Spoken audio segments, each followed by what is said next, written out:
Hola, hoy vamos a hablar de un autor que es bastante controversial, que he querido leer hace mucho tiempo y que apenas ahora empecé.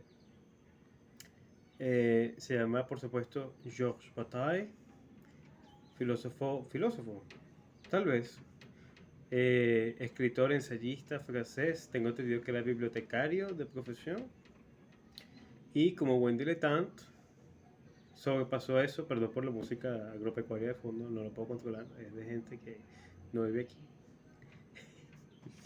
Y, en fin, bueno, el libro por supuesto se llama La tragedia de Gilles de Rey. Los editores, en el mejor formato sensacionalista, amarillista, digno de La Patilla y del periódico colombiano, con sus titulares amarillistas, le puso el verdadero Barba Azul, a pesar de que no tiene nada que ver con la leyenda de Barba Azul, y el mismo Gilles de Rey te lo dice. Digo, el mismo Gilles de Rey, no, el mismo Bataille. Gilles de Rey no te dice nada porque está muerto desde el siglo XV. En fin, el prólogo es de Vargas Llosa, un prólogo excelente, por cierto. Pero debería ser lo menos llamativo del libro porque batalla es batalla.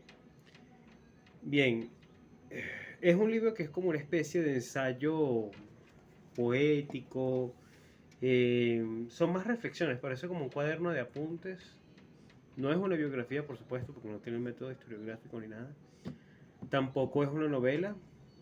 No creo que si lo hubiese hecho como novela hubiese sido particularmente interesante porque no maneja suficientes datos, porque el personaje es poco conocido, poco documentado más bien. A fin de cuentas, la Alta Edad Media, siglo XV, viene de la Guerra de los 100 años, de la victoria de Juana de Arco contra las tropas inglesas descendientes de los Plantagenets y los Capetos y todo eso. Y Gilles de Rey, según la hipótesis de Bataille, porque hay muchas cosas que no se conocen de él, era como una especie de aventurero en época del feudalismo, que logró ascender a los eslabones más altos de la nobleza en su momento incipiente, precisamente en razón de sus triunfos y sus conquistas en las guerras. Por supuesto, las guerras en todas las épocas, antes, no sé, de la Segunda Guerra Mundial será, en gran parte del mundo, permitían este tipo de situaciones, ascensión social.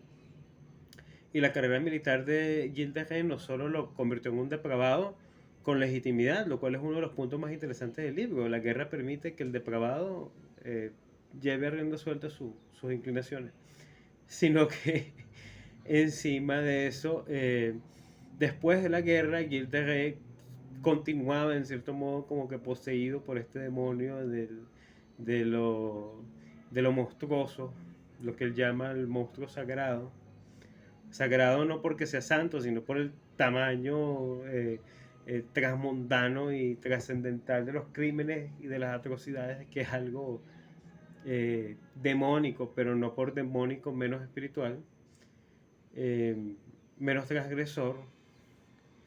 Gilles de Rey continuó ejecutando lo que hacía en la guerra. Lo que pasa es que lo hizo con víctimas civiles e inocentes. Y esa es la peculiaridad de él en su lugar en la historia.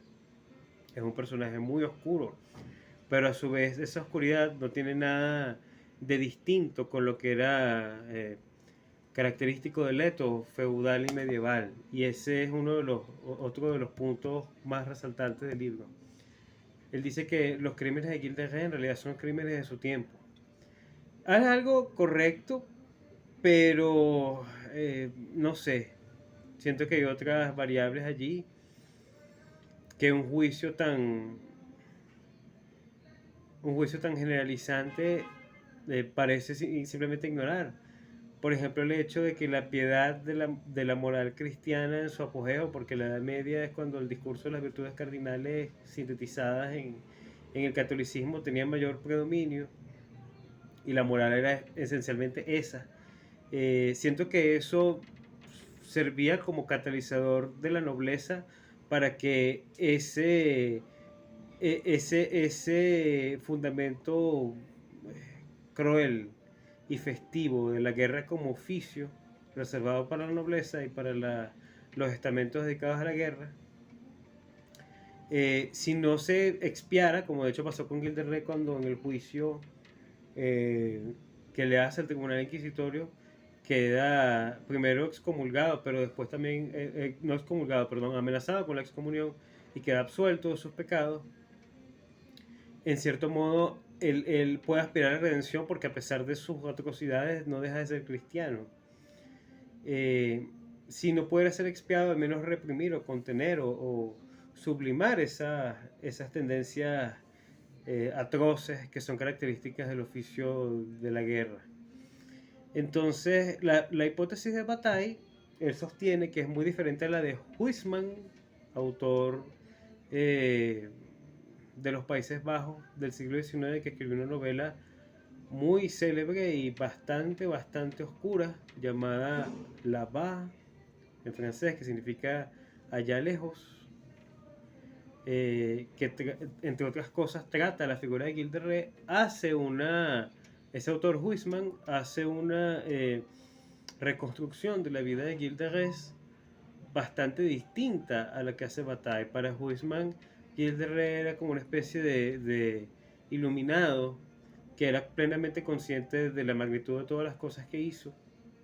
Y para Bataille era completamente distinto, era casi que un descerebrado, que simplemente actuaba dando rienda suelta a sus inclinaciones más primarias, más orgánicas y más fisiológicas, y que su propio momento de expiación y de